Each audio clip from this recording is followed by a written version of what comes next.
सृष्टीच्या उत्पत्तीची कथा सांगू लागले कोण? शुकदेवजी. कोणाला सांगतात? परीक्षिती नावाच्या राजाला. तीच कथा तुम्हाला मी सांगणार आहे, ऐका. हे राजा, या सृष्टीची उत्पत्ती कशी झाली हे तुला मी सांगतो. एक वेळेस मैत्री ऋषी पण विदुरजीला सांगू लागले. एक वेळेस भगवान विष्णू जलाशयावरती पोहडलेले एकटेच, आणि मनामध्ये सहज विचार केला त्यांनी, अरे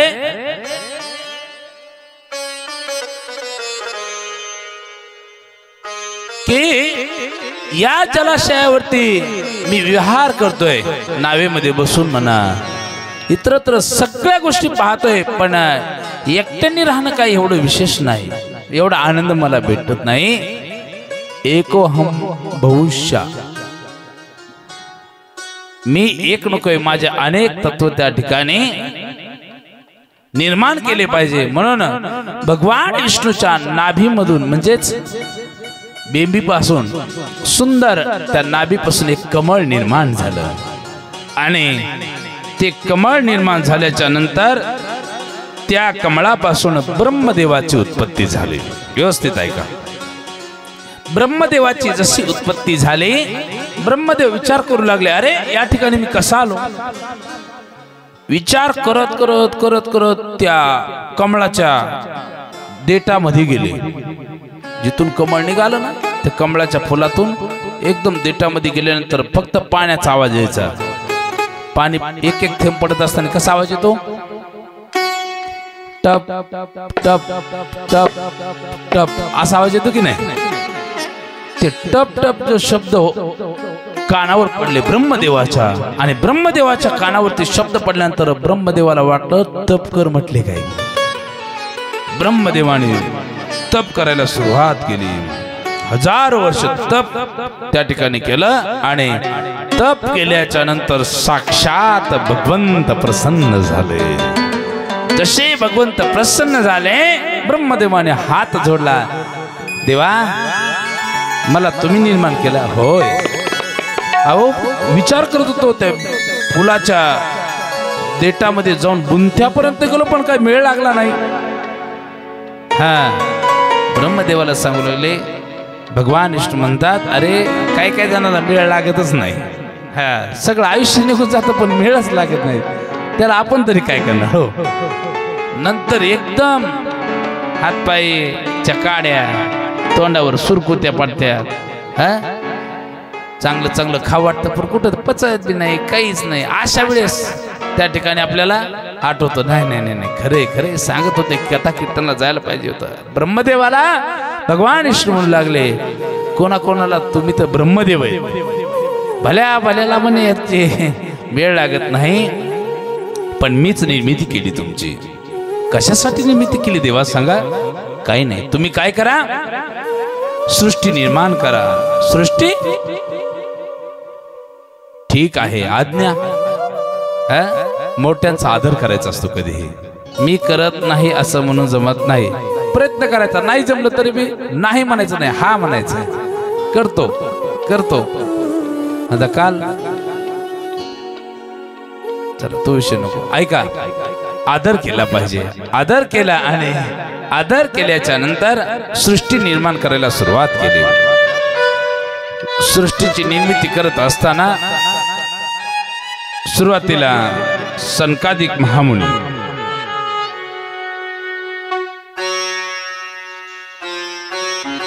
सनकादिक महामुनींना निर्माण केलं. कोणी? ब्रह्मदेवाने. सनकादिक महामुनी कुणाचे? ब्रह्मदेवाचे. बरं का, मानसपुत्र म्हणतात. सनक, सनंदन, सनातन आणि सनत कुमार 4 ब्रह्मदेवाचे मानसपुत्र. त्यांनी हात जोडले, ब्रह्मदेवाला म्हणू लागले, आम्हाला कशासाठी तुम्ही निर्माण केलं? काही नाही म्हणे, तुम्ही सृष्टी निर्माण करा. सृष्टी? हे सृष्टी विष्टी तसलं आम्ही काही निर्माण करणार नाही. बापाचं ऐकलंच नाही. आपल्या लेकरांनी नाही ऐकलं तर आपल्याला किती राग येतो. अरे तो ब्रह्मदेव आहे. सृष्टीच्या उत्पत्तीच्या वेळेस ब्रह्मदेवाचं पोरांनी ऐकलं नाही, आपण तर सामान्य माणसं आहेत, एवढं कमीपणा वाटू द्यायचा नाही. ब्रह्मदेवाचं त्याच्या मुलाने नाही ऐकलं. नंतर त्या ठिकाणी राग आला. कोणाला? ब्रह्मदेवाला राग आला. आणि ब्रह्मदेवाला राग आल्याच्या नंतर ब्रह्मदेव त्या ठिकाणी त्यांच्या भूमध्यामधून त्या ठिकाणी भगवंताने एक अवतार घेतला. त्या अवताराचं नाव आहे रुद्र भगवान. बोली रुद्र भगवान की. रुद्र भगवान प्रकट झाले. भयानक रूप क्रोध रूपी रुद्राची उत्पत्ती झाली. आणि क्रोध रूपी रुद्राची उत्पत्ती झाल्याच्या नंतर काय आज्ञा सांगा, काय आज्ञा आहे सांगा म्हणतात. सांगितलं सृष्टी निर्माण करा, सृष्टी निर्माण करा, सृष्टी निर्माण करा. सृष्टी निर्माण करा म्हणल्यानंतर तामस नावाची सृष्टी निर्माण करायला सुरुवात. आणि त्या सृष्टीमध्ये अनेक लोक सगळे वृक्ष सगळे त्या ठिकाणी समुद्रात ते मासे मरू लागले. नको नको नको नको, असली सृष्टी नको, निघून जा म्हणजे. रुद्र भगवंत तप करत करत निघून गेले. आणि निघून गेल्याच्या नंतर आता ब्रह्मदेवाने स्वतःच्या शरीरापासून 10 प्रजापतीची उत्पत्ती केली. किती? 10 ब्रह्मर्षीवर. ऐका, मनापासून मरीची नावाचे ऋषी तयार केले. नंतर डोळ्यापासून अत्री नावाचे ऋषी, मुखापासून अंगिरा नावाचे ऋषी. लक्ष द्या. कानापासून पुलस्ते, नाभीपासून पुलह, हातापासून कृतू, त्वचेपासून भृगू. हे वेगवेगळे 10 ब्रह्मर्षी त्या ठिकाणी निर्माण केले. आणि निर्माण केल्यानंतर एक सुंदर त्या ठिकाणी सरस्वतीची उत्पत्ती केली. आणि नंतर सरस्वती एवढी सुंदर होती, एवढी सुंदर होती, ब्रह्मदेव तिच्याकडे बघून त्यांच्या बुद्धीत थोडासा बदल झाला. अधिकार नाही आमच्यासारख्या बालकाचा एवढ्या गोष्टी सांगायचा, म्हणून सहज समजून घ्या की तेव्हा 10 असणारे ब्रह्मर्षी नाव ठेवू लागले. नंतर आपल्या शरीराचे 2 भाग केले पश्चाताप म्हणून. कोणी? ब्रह्मदेवाने. एक पुरुष प्रधान भाग आणि एक श्री प्रधान भाग. जो पुरुष प्रधान भाग होता याला मनु महाराज असं नाव ठेवलं. आणि श्री प्रधान भाग जो तयार केला त्याचं नाव शतरूपा राणी असं त्या ठिकाणी ठेवण्यात आलं. या सृष्टीवरली 1 नंबरची जोडी कोणती असेल तर मनु महाराज आणि शतरूपा राणी. कधी लक्षात ठेवा. तिथून आपली सगळ्यांची उत्पत्ती.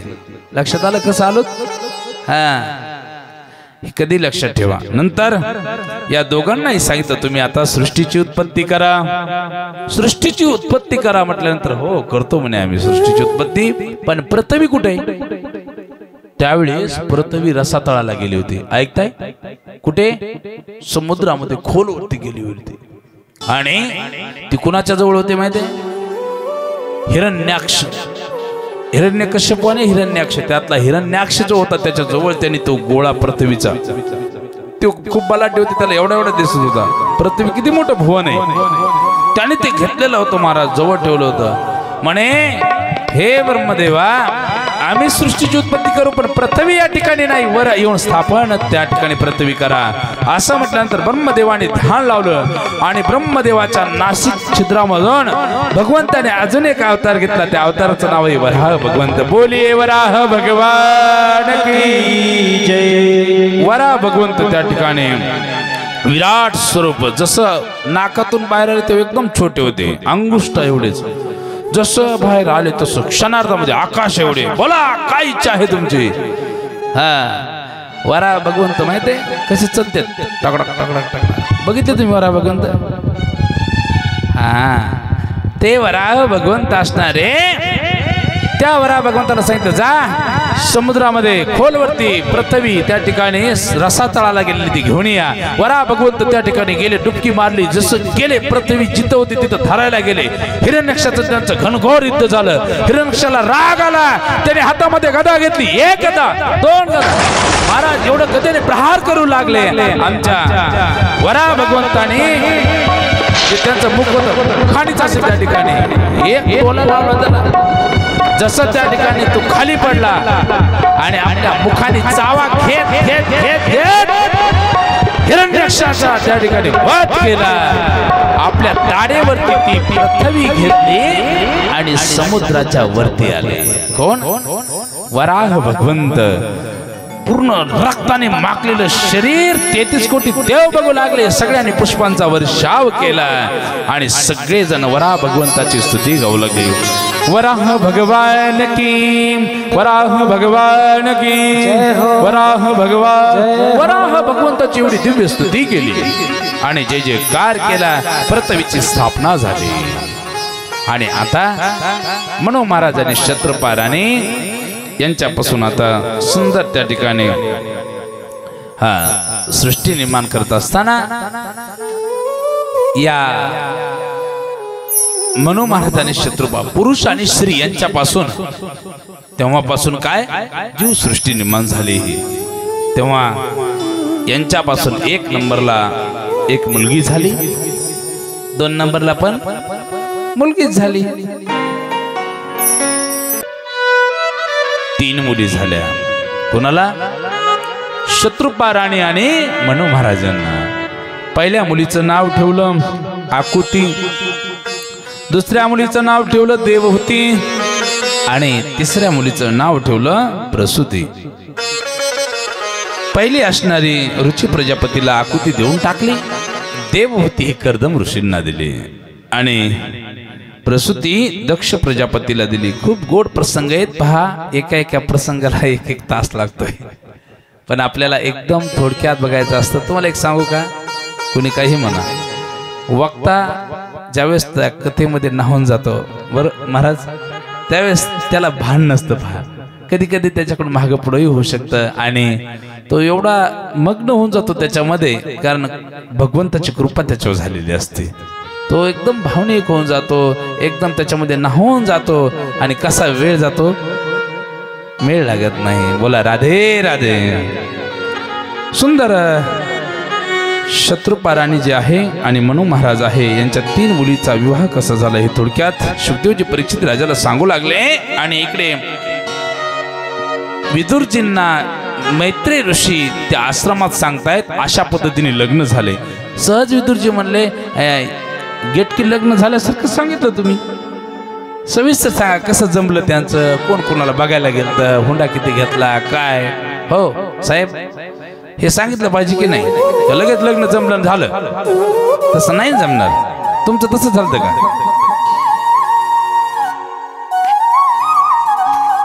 आलं म्हणते माझ्यावर ऐका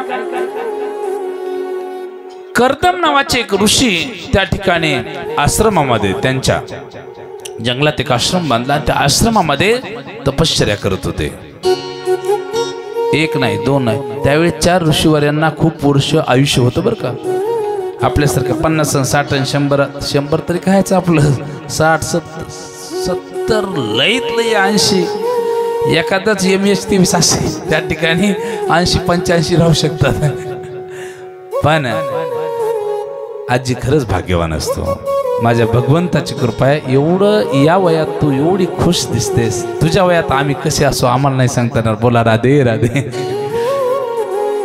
कर्दम ऋषी तपश्चर्या करत होते खूप वर्ष तपश्चर्या केली आणि तपश्चर्या करता करता हे हाताचे पूर्ण नख आहेत ना इथपर्यंत असे वाढलेले हाताचे नख पायाचे बी तसेच डोक्यावरल्या जठा इथपर्यंत जमिनीला टेकलेल्या दाढीच्या पण जटा इथपर्यंत केस टेकलेले अशी तपश्चर्या करत असताना पक्ष्यांनी चिवचिवाट केला काय केलं पक्ष्यांनी चिवचिवाट केला म्हणजे पक्षी त्या आश्रमामध्ये त्या ठिकाणी चिवचिव चिवचिव करू लागले म्हणून डोळे उघडले कोणी कर्दम ऋषी जसे डोळे उघडल्यानंतर एका सुंदर वृक्षावरती एक पोपटाचं घरटं होतं लक्ष देता त्या घरट्यामध्ये पोपट आणि पोपटाची बायको काय पोपटी हा महिना राघू आणि मैना. तुम्हाला पोपट माहितीये का साहेब? अंगद भैया, तात्या, दाजी, पोपट माहिती? नवा खाजू ना.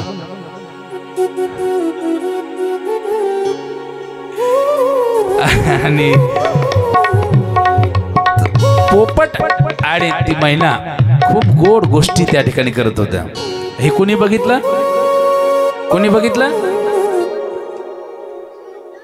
कर्दम ऋषींनी बघितलं आणि सहज मनामध्ये त्यांच्या इच्छा निर्माण झाली, अरे किती सुंदर गप्पा गोष्टी करतात, तसंच आपणही लग्न करावं आणि अशाच गप्पा गोष्टी आपणही कराव्या. एवढ्या वर्ष तपश्चर्या करणारे ऋषीची कहाणी सांगतोय मी तुम्हाला. आपण तर सामान्य माणसं आहेत, लक्ष द्या. मनात इच्छाच निर्माण झाली, लगेच ब्रह्मदेवाचीच आराधना. आले ब्रह्मदेव. ब्रह्मदेव म्हटले तपश्चर्या केली, सफल होईल. 2 दिवसांनी तुम्हाला त्या ठिकाणी मनू महाराज तुमच्याकडे येतील त्यांची पोरगी घेऊन आणि तुम्हाला देऊन टाकतील. इकडे उपवर झालेली असणारी देवहूती.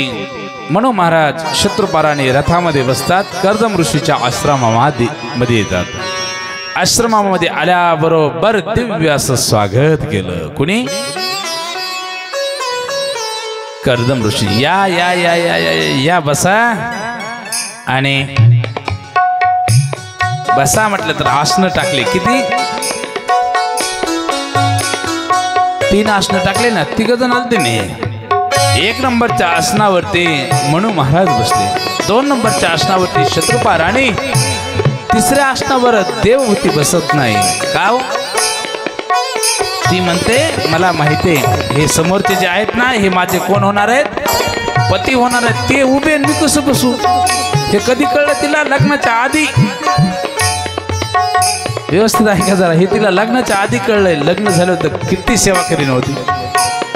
हा, आपल्याकडे तसं नाही. पोरगी एकदम सोन्याच्या त्या तसले बनवलेलं असतं त्याच्यात बसलेले असते. इथलं नाही सांगत, मुंबई पुण्यात सांगतो. सोन्याच्या एकदम ते बनवलेलं असतं ते आसन. हा, कोणचं आसन म्हणतात माहित नाही मला. त्याच्यात बसलेली असते पोरगी आणि हे उभा राहून असं बघत असते. त्याला बसायला नाही, काहीच नाही. ही पसंती आपली आहे महाराज. तेव्हा आता आहे का सहजच कर्दम ऋषी विचारतात काय कारणास्तव येणं केलं? हे काय विचारणं झालं का? मनू महाराज म्हणतात माझी सोन्यासारखी मुलगी ब्रह्मदेवाच्या सांगण्यावरून मी तुम्हाला देणार आहे. तुमची कीर्ती आम्ही ऐकली, खूप तपस्वी असणारे तुम्ही. आणि ठीक आहे, माझ्या मुलीचं तुम्ही पाणी ग्रहण करा, ती तुम्हाला मी देत आहे. तेव्हा ठीक आहे म्हटले, मी लग्न करतो हिच्यासोबत, हिचा स्वीकार करील, पण एका अटीवर. काय? ही पुन्हा लग्न झाल्या म्हणे मला एवढं सोनं घेऊन द्या, नाही तर मी माहेराला पळून जात असते. तसलं जमणार नाही. तसल्या अटी काही नाही. कोणत्या अटीवर सांगितलं? मी एक मुलगा झाल्यानंतर या संसारामध्ये रत राहणार नाही, पुन्हा मी फक्त भगवंतासाठी भजन करणार. मान्य का तुमच्या पोरीला? आणि दुसरी गोष्ट, मी आश्रमात राहणारा एक ऋषी आहे, एवढ्या दाड्या बिड्या त्या ठिकाणी माझ्या वाढल्या, हे माझं असलं स्वरूप तिला आवडतं का? तेवढ्यामध्ये सहज बघितलं पोरीकडे. कुणी? मनू महाराजांनी आपल्या मुलीकडे बघितलं, हसत मुखाने तिने होकार दिला. व हसत मुखाने. असे लग्न पूर्वी व्हायचे बरं का. आता तसं नाही. आता मुलगी म्हणते पप्पा मारा गप्पा. 1 रुपया हातात घेते आणि काय म्हणते, इकडे लक्ष द्या. अगोदर म्हणली पप्पा मारू आपण दोघं गप्पा, आणि पडला जर छप्पा तर माझ्या मनानेच लग्न करेल. असे. तेव्हा मनू महाराजांना सहज होकार दिला, मान्य मला हेच पती पाहिजे. हातामध्ये हात दिला, सुंदर दोघांचा तो त्या ठिकाणी विवाह झाला. आणि विवाह झाल्याच्या नंतर मनू महाराज आणि शत्रुपालांनी निघून जातात. दिव्य अशी सेवा त्या ठिकाणी देवहूती करते. कुणाची? कर्दम ऋषीची सेवा करत असताना अनेक वर्ष सेवा केली. एकाच जागेवरती बसलेले कोण? कर्दम ऋषी. दर दिवस फक्त भजन पूजन, भजन पूजन, भजन पूजन, भजन पूजन. हा, एक शब्दही बोलले नाही. कुणाला? पतीला, स्वतःच्या पत्नीला. 1 वर्ष, 2 वर्ष, 3 वर्ष, 5 वर्ष, 10 वर्ष, 15 वर्ष, 20 वर्ष. मला सांगा, 20 वर्ष जर एखाद्या पत्नीला पती बोलला नाही तर ती राहिली असती का? आपली राहिली असती का? हा, लगेच पप्पाला फोन केला असता, म्हणली असती, पप्पा आता लगेच मारू आपणच गप्पा, मला इथं काय राहायचं नाही. जरी पडला असला छप्पा तरी बी इथं नकोच. कारण 1 मिनिटही त्या ठिकाणी उठायलाच एका जागा बसलेले समाधी अवस्थेमध्ये. ऐका, खूप वर्ष झाल्यानंतर सहज ही सारखं दिवा लावायची, त्या ठिकाणी त्यांच्या सोबतच टाळ्या वाजवायची, भजन करायची. खूप वर्षांनी डोळे उघडून बघितले कर्दम ऋषींनी, तर काय, हे देवी कोण? स्वामी काय विचारता प्रश्न तुम्ही? अहो मी तुमची पत्नी आहे, माझं नाव देव होती. तुम्हाला आठवतं का आपलं लग्न झालेलं? तुझ्या प्रसन्न झालो मी. अगं एवढे वर्ष झालं तू माझी सेवा करतेस, प्रसन्न झालो. काय मागायचं ते माग. कर्दम ऋषीला देवहूती म्हणते, स्वामी तुमच्यासारखे पती परमेश्वर मला भेटले, या जीवनामध्ये दुसरं काय हवंय? काहीच नकोय. तेव्हा कर्दम ऋषी म्हणतात, नाही काहीतरी माग, काहीतरी माग. त्यावेळेस सहज म्हणून जाते, कोण? देवहूती म्हणते, स्वामी माझी इच्छा आहे की मी आई व्हावं. ठीक आहे, आई व्हावं. जा, समोरचा हा सरोवर आहे ना, बिंदू सरोवर, त्याच्यामध्ये दिव्य स्नान कर. स्नान करण्यासाठी गेली. कोण? देवहूती. थोडक्यात आहे का, वेळ कमी आपल्याकडे. स्नान करण्यासाठी जशी गेली, जीर्ण झालेलं शरीर, पण तिथे गेल्यानंतर या पृथ्वीतलावर जेवढ्या नद्या होत्या सगळ्या नद्या तिला स्नान घालण्यासाठी आल्या. दिव्य असं स्नान घातलं आणि तारुण्य अवस्था तिला प्राप्त झाली. मायबाप, जशी तारुण्य अवस्था प्राप्त झाली तेवढ्यामध्ये कामक नावाचं एक विमान आलं आणि दोघे जण त्या विमानामध्ये बसले आणि विहार करत असताना त्यांना 9 कन्या झाल्या. किती? गोपाल कृष्ण भगवान की जय. मातांनो, 9 कन्या झाल्यानंतर आता कर्दमजीला त्या ठिकाणी मुंगळे सुटले. कसे मुंगळे सुटले? म्हणले मी आता थांबत नाही. मी तर सांगितलं होतं एकच मुलगा झाल्यानंतर निघून जाईल, 9 मुली झाल्या म्हणे, आता थांबत नाही. हातच धरला कोणी? देवते मातेने. हा, या 9 पोरींचं व्यवस्थित सामधाम करायचं, नंतरच निघून जायचं. तोपर्यंत मी हलू देत नाही. लक्ष द्या. तेव्हा कर्दम ऋषी म्हणतात, होय बरोबर आहे, मी एक मुलगा झाल्यावर म्हटलं होतो, पण ह्या मुली झालेल्या आहेत. पण अगं देवहूती, माझी अशी इच्छा आहे, आपण भगवंताची आराधना करू दोघंजण आणि त्यालाच आपल्या घरी पुत्र रूपाने बोलू. पुत्र रूपाने बोलू म्हणल्यानंतर आनंद झाला, आनंद झाला. कुणाला? आमच्या देवहूती मातेला सुंदर प्रार्थना करू लागले. देवा, जशा गोपिका काय म्हणायच्या भगवान कृष्ण कन्याला, हरी माझ्या मंदिरी कधीतरी या, हरी माझ्या, बस म्हणायच्या कधीतरी घरी या. असे दोघं जण म्हणू लागले. बैसले में होते रंग महाल. गोपिकांचा भाव देवाला कसं बोलवायचं घरी? कर्दमजी देवहूती जसं बोलवतात तसं गोपिका पण काय म्हणते, बैसले में होते रंग महाल, अरे से लाविले चार, हरी माझा देवा माझा, काना माझा मंदिरी कधी तरिया, हरी माझा मंदिरी कधी तरिया, देवा माझा मंदिरी कधी तरिया, हरी माझा मंदिरी कधी तरिया, देवा मंदिरी कधी तरिया, हरी माझा मंदिरी कधी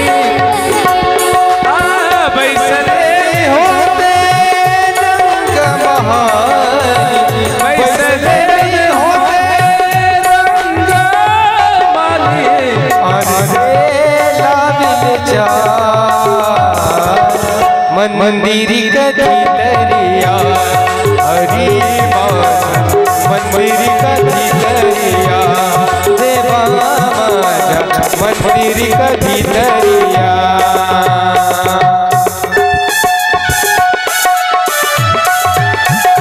जय हो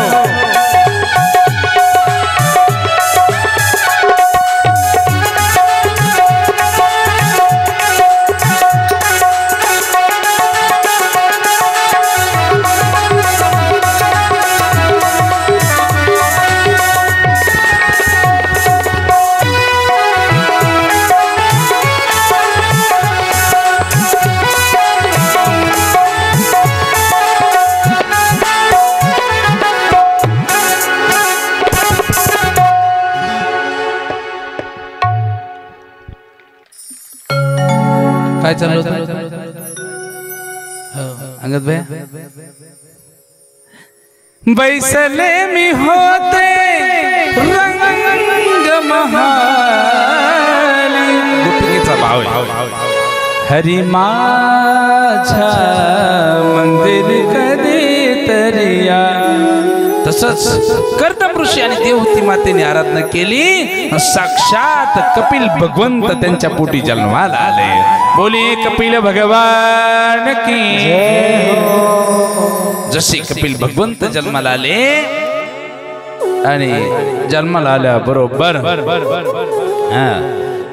तेव्हा आपल्या पिताश्रींचं दर्शन घेतलं तर मला लगेच मोठं कसं कथेमध्ये होत असतं लगेच मोठं थोडं मोठं झालं लगेच दर्शन घेतलं आणि दिव्य अशी कपिल गीता त्या ठिकाणी सांगितली 7 अध्यायामध्ये सुंदर कपिल गीता सांगितली कुणी कपिल भगवंताने मी तुमचं बाळ आहे कपिल भगवंतांनी सांगायचं मनू महाराजांनी सांगायचं अहो नाही लक्ष द्या कर्दम ऋषीने सांगायचं काय की तुम्ही जरी बाळ असलात तरी आमच्यासाठी देव आहेत कारण आम्ही तुमची आराधना केली होती आणि दिव्य असं ज्ञान दिल्याच्या नंतर कर्दम ऋषी त्या ठिकाणी निघून जातात लक्ष द्या निघून जातात आणि निघून गेल्यानंतर आपल्या आईला उपदेश केलाय कोणी कपिल भगवंताने आई तुला आता कसं वाटतंय आपण म्हणायचं होतं मैयाची इच्छा असायची आमच्या गावात महाराजाची छान अशी एकदम सुंदर संस्कृती असं कथा असायची अंगद भयांनी म्हणतो मैया कसं वाटलं मैयाने एकच सांगायचं आज माझा आनंदच गगनात पावन नाही तेव्हा सुंदर कपिल भगवंताने उपदेश केलेला आई ऐक आई अगं तुला वाटतं ना देव तुझ्या जवळ राहावा मग हे सगळं मन आहे ना त्या भगवंताला अर्पण करून टाक सुंदर एक शास्त्र सांगितलं शास्त्र किती वेद किती आणि शास्त्र किती हे काय सांगितलं मी बघून तर कुणी सांगेल बोला राधे राधे 6 शास्त्रातलं एक शास्त्र सांख्य शास्त्र आहे कोणतं सांख्य शास्त्र हे कपिल भगवंताचं आहे बरं ऐका हे पूर्ण सांख्यशास्त्र आपल्या आईला कपिल भगवंतांनी सांगितलं आणि हे मन जे आहे ना मन कसं करायचं भगवंताला जसं आपण मोगरा वाहतो ना मोगरा किती सुवासिक असतो मोगऱ्याचं फुल एवढं सुवासिक असतं महाराज ओ महाराज मोगऱ्याचं झाड बघितलं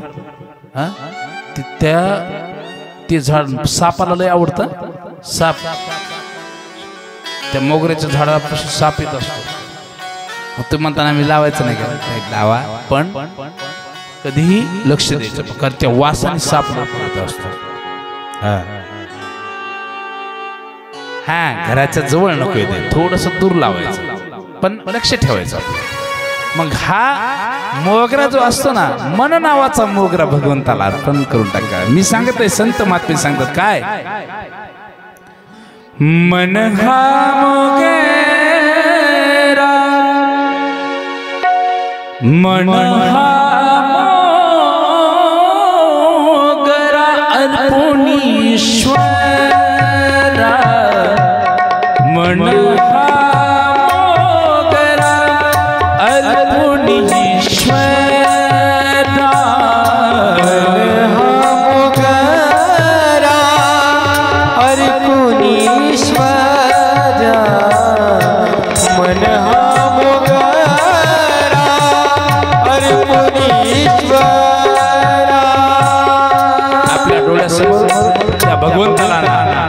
देव दिसतोय का?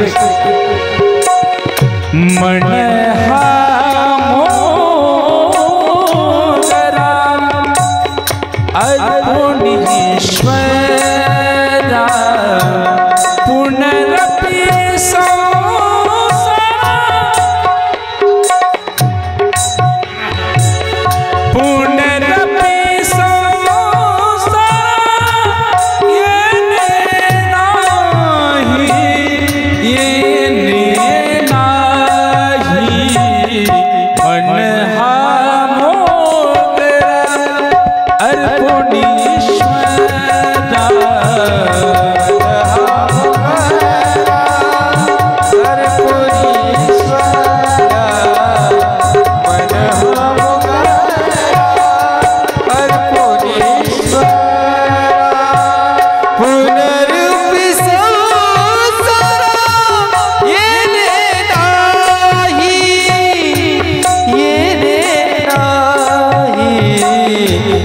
मन हम गरा अर्पुनीश्वरा मन हम गरा अर्पुनीश्वरा।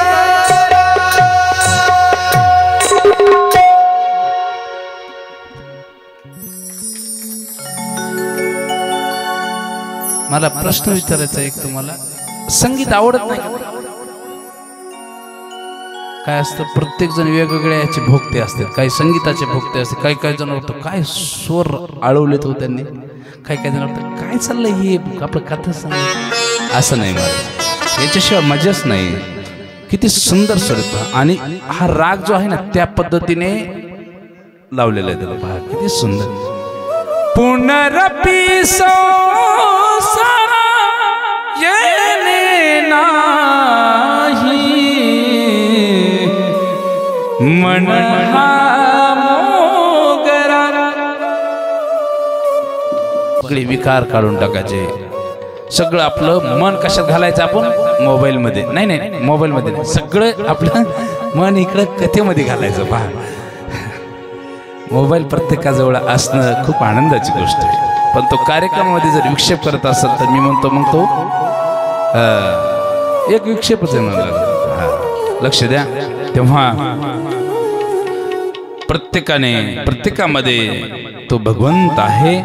सर्वांवरती प्रेम करा. जगामध्ये सगळ्यात जर महान काय असेल एकमेकाला वाटायचं काय असेल तर फक्त आणि फक्त प्रेम आहे महाराज. प्रेम, प्रेमा एवढं मोठं जगामध्ये दुसरं काहीच नाही.